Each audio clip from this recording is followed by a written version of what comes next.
Mielieji, bonžūras. Tai labai ilgai nesimatėm YouTube. Tai atėjau šiandien pas jūs su, žinot, palaikymu ir su žinute, kurią tikiu kiekvienam labai svarbu išgirsti. Aš pati jau begalę laiko, begalę metų dirbu su savimi. Tai jau yra ne mėnesį ir net ne keli metai, kur galima suskaičiuoti ant vienos rankos piršto ar net dviejų. Ir, žinot, aš pati susidurdavau nuolat su tuo, kad aš kažką darau ir man norisi greitesnių rezultatų. Aš kažką darau ir aš galvoju, kodėl man nepavyksta. Aš ten praeinu vienus mokymus, trečius, penktus, einu į terapiją, ten vieni metai, kiti metai. Ir aš vis sukdavau mintis, kodėl pas mane kai kurie dalykai nesikeičia.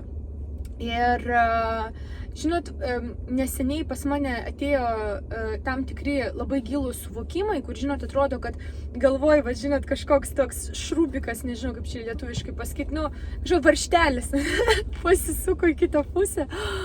Ir aš tokia sėdžiu, prisimenu ir galvoju, Jesus Christ, galvoju.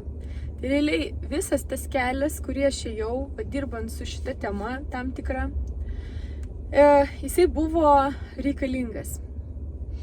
Ir tie pokyčiai, jie ne tai, kad nevyko, aš tam tikrų tiesiog tarpinių tų laiptelių aš nemačiau. Nes, žinot, mes labai dažnai esam linkę nuvertinti tai, ką mes jau praėjom, esam linkę nuvertinti tai, ką mes jau padarėm, ką mes pasiekėm, kas mūsų gyvenime pasikeitė. Mes tiesiog kaip robotukas, nieko čia nevyksta, niekas čia nesikeičia, nieko aš čia nepasiekiau, nieko nepakeičiau, rezultatai nepagerėjo. Užtat aš visą laiką savo mokinėjams, mokymuose, klientams visą laiką sakau, fiksuokit. Pavyzdžiui, būna mokymai ir sakau, po paskaitos parašykit, ką jūs savo pasiemat, panašiai. Kas ten pasikeitė po mėnesio, po pusės metų, po metų, kodėl reikia rašyti. Nes mūsų protas jisai veikia taip, kad jisai labai dažnai yra linkęs nuvertinti. Aišku, čia dėl tam tikrų mūsų ir vaikystės patirčių, ir elgesio šablonų, kuriuos mes jau taikom sėkmingai savo gyvenime. Tiesiog kaip robotukai, žinot, veikiam. Įprasta save nuvertinti, įprasta lyginti su kitais. Ir mes tiesiog varom kaip robotukas ir veikiam iš to. Ir kai mes, pavyzdžiui, rašom, kai mes atsisėdam ir, pavyzdžiui, gerai, pasižiūrėsiu dabar, ką aš, pavyzdžiui, pasiėmiau. Nežinau, ten iš vienų mokymų. Arba kas vyko per šiuos metus. Jeigu jūs realiai paimsit ir taip padarysit, jūs suprasit, kad pirmas dalykas nebus tokio, kad nieks nepasikeitė, net jeigu jūs labai mažai dirbot su savim, o jau nekalbant apie tai, jeigu jūs intensyviai, karts nuo karto, reguliariai dirbat su savim, einat į terapiją, kažkokius mokymus žiūrite, ir panašiai. Negali nesikeisti gyvenimas. Jūs tiesiog nepastebit. Bet čia dabar į kitą pusę dar nueisime, Pirmas, dalykas yra, kad pokyčiai jie yra, tiesiog jie nėra, žinot, kažkokio kvantinio dydžio, kur jau ten matau aš ir mato visi, kažkoks ten wow, dalykas. Bet tai nereiškia, kad jų nėra. Antras dalykas, kad tie jau tokie labai labai stiprus pokyčiai, kurių mes dažnai norim, pavyzdžiui, žmogui nuolat trūksta pinigų, jisai gyvena deficite. Labai retai, aišku, tai būna faktinis deficitas, dažnai tai būna tiesiog skurdo sąmonė ir proto deficitas, Proto deficitas, kaip dabar pasakiau. Tu turiu omeny, deficitas prote. Proto deficitas. Deficitas prote. Kai mums realiai viską užtenka, netgi turim daugiau nei mums reikia, bet mes gyvenam nuolatiniam deficite, nes galvojam, per mažai, neužtenka, dar per mažai ir taip toliau. Ir žmogus, jisai nori iš to išeiti. Aš taip noriu daugiau uždirbti, aš noriu uždirbti, kad galėčiau savo viską leisti, kad ten uždirbčiau tiek ir tiek, iksiu, neiksiu ir panašiai. Ir žmogus, jeigu jisai dirbs su savimi, net iš tikrųjų reguliariai dirbs, kokybiškai, jis ateis iki savo norimų rezultatų. Bet čia esminis yra dalykas, supraskit, kad tai neįvyks tada, kai jūs to užsinorėsit ir kai jūs nusipiešite, kad tai turi būti po mėnesių, tai dabar turi įvykti po šių mokymų, tai turi įvykti po metų arba metų gale. Tai yra, žinot, tiesiog atsistojimas į dievo poziciją, tiesiog maksimali kontrolė, kuri dar labiau apsunkina visą kelią. Nes mes, kai kontroliuojam, mes, kai esam tokioje kovoje, kai mes nerimaujam, mes viską tik dar labiau savo gyvenime apsunkinam, ne? Žymiai lengviau galima ir daugiau pasiekti, nekontroliuojant. Būnant tiesiog pasitikėjimo būsenui ir veikiant iš tos ramybės ir iš pasitikėjimo. Ir mes, kai savo apsibrėžiam kažkokius deadline'us, žinot, iš oro visiškai, kad, po metų aš jau turiu va taip būti. Arba ten 2 mėnesius duodu savo ir ten kažkas turi būti po 2 mėnesių. Tai aišku, kad nebus, nes tai, ką mes bandom sukontroliuoti, visą laiką vyksta priešingai. Ir realybė tokia, kad jeigu mes nekontroliuotume, nebandytume kovoti, nebandytume, žinot, kažko suvaldyti, viskas gautųsi žymiai greičiau. Ir netgi gal per tuos terminus, kurių žmogus nori, arba netgi žymiai greičiau. Ir ta žinutė, kurią aš noriu jums pasiųsti šiuo video, yra, kad niekada nepasiduokit. Tai, kad jeigu yra tos mintis, kad tai turėjo jau įvykti, kodėl vieniems greičiau, o man kažkaip lėtai, suprasit, kiekvieno kelias yra skirtingas, kiekvieno kelias yra savas. Mes dažnai žiūrėdami į kitą žmogų, mes matom tik tai, ką jisai dabar jau turi, ane? Bet, pavyzdžiui, žiūrite į mane ir kažkas galvojat, aš irgi noriu gyventi kaip Agata. Kodėl Agata dabar gyvena, o aš dar negyvenu? Jūs nežinot, ką Agata praėjo. Ir jūs nežinot, kiek Agatai iš tikrųjų užtruko laiko ateiti iki to taško, kur jinai dabar yra. Pasakysiu per savo pavyzdį. Taigi, aš irgi taip pat žiūrėdavau kitus, kad o jai dabar tiek metų, o jam tiek metų, kiek ir man, arba mažiau nei man, o jau žmogus tiek pasiekęs, o kodėl aš dar nepasiekus. Mes nežinom, kas buvo padaryta einant iki šito taško. Ir žinot, koks dalykas, kad mes, kai lyginamės, kai ypatingai save nuvertinam ir galvojam, kad kažkas greičiau padarė, daugiau nei mes ir panašiai, reikia savęs paklausti, o ar aš iš tikrųjų esu pasiruošusi nueiti visą tą patį kelią, kurį nuėjo tas žmogus, kad ateitų iki savo esamo taško. Čia labai toks vertingas klausimas. Ir kitas dalykas, kaip ir sakiau, kad niekada nepasiduot. Visus deadline'us, supraskit, nusibrėžėt galvoje jūs patys savo ir dėl to jūs apsunkinat savo gyvenimą.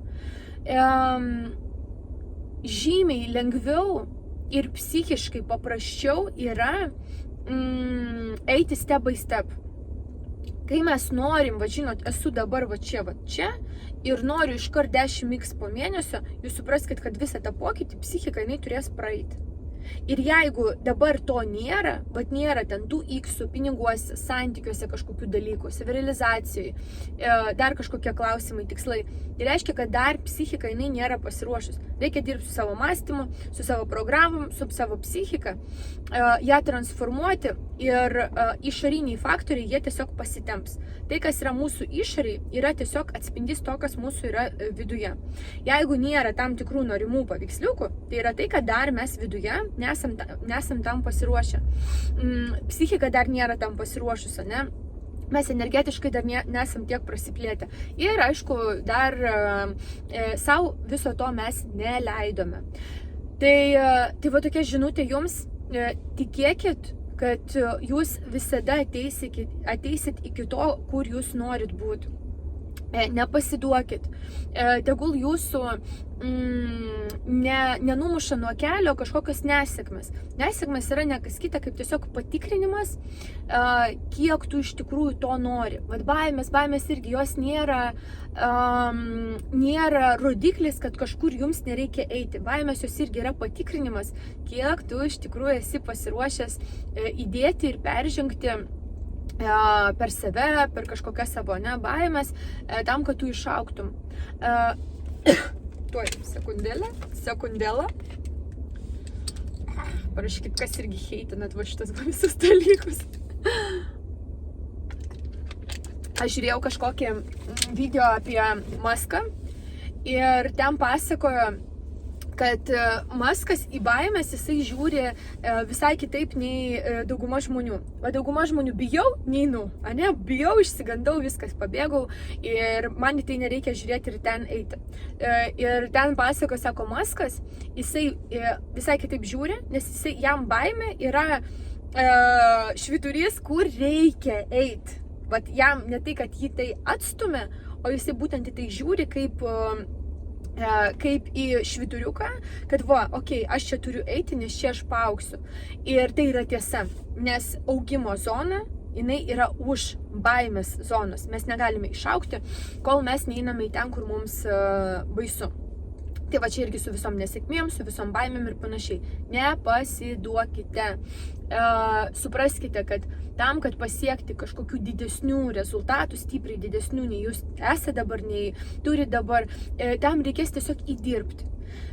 Pagalvokite, argi būtų įdomus gyvenimas, jeigu mes be įdirbio galėtume turėti viską, ko mes norim. Nebūtų įdomu, nes visi tiesiog turėtų tą patį, pas mus nebūtų motyvacijos, pas mus nebūtų jokių tikslų, pas mus nebūtų noro siekti, daryti ir panašiai. Turi tie daugiau, kurie įdirba. Ir žiūrėkit, čia svarbiausia, pradirbti tą iliuziją, kad būtinai tai turi būti, žinot, sudėtinga, kad tai būtinai turiu aš čia per galvas lipti, kalnus nugalėti, sienas sugriauti, kovot, ne ir dar kartą ne.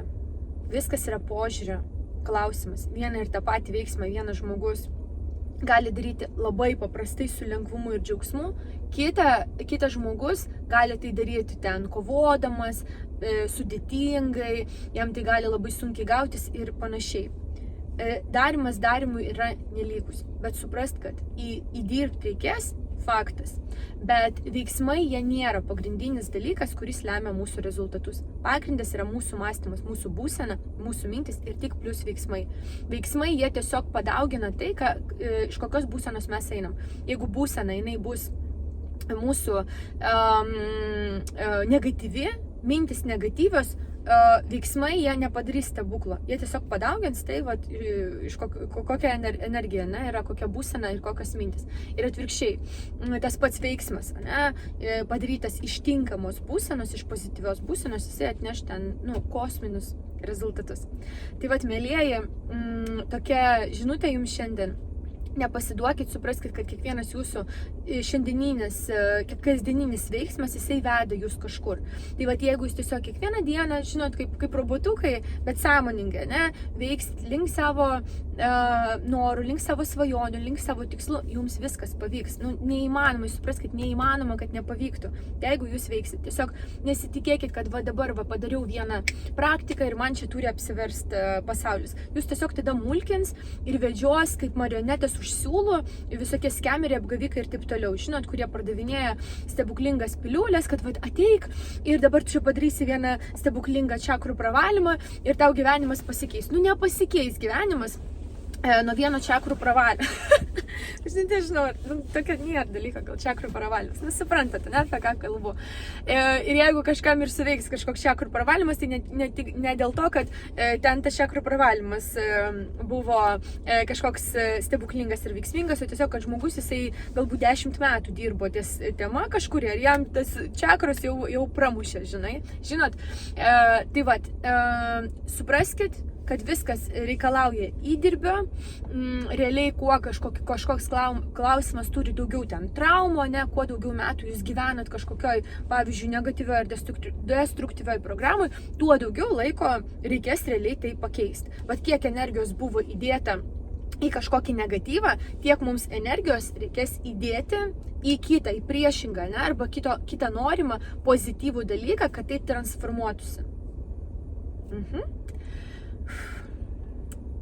Neišsigaskit tik tai šito, čia viskas su tuo yra normalu, ir jums tai pavyks. Patikėkit, aš pati dažnai irgi ir nusiviliu ir panašiai, bet tik dėl to, kad lūkesčių savo per daug keliu skirtingų, kad noris greičiau ir panašiai, bet jūs tiesiog pagalvokit, jūsų gyvenimo linijoje, daug metų gyvensit, daug metų gyvensit, koks skirtumas ten gyvenimo linijoje, ten 100 metų paimkim, ar jūs kažko pasieksit 27 ar 29. Ar jūs tą tikslą realizuosit 33 ar 35 metų? Pavyzdžiui, suprantate, ne? Laiko juostoj skirtumo realiai nėra jokio. Mes tik savo kažkokius susigalvojame, ne? Kad mes kažkur nespėsim, pavėluosim ir panašiai. Ir tai, žinoma, visą laiką yra tiesiog, kad mes su kažkuo lyginamės. Žiūrėkite tik savęs. Kur jūs esate šiandien, kur buvot vakar, kur buvot prieš metus. Lyginkitės tik su savimi.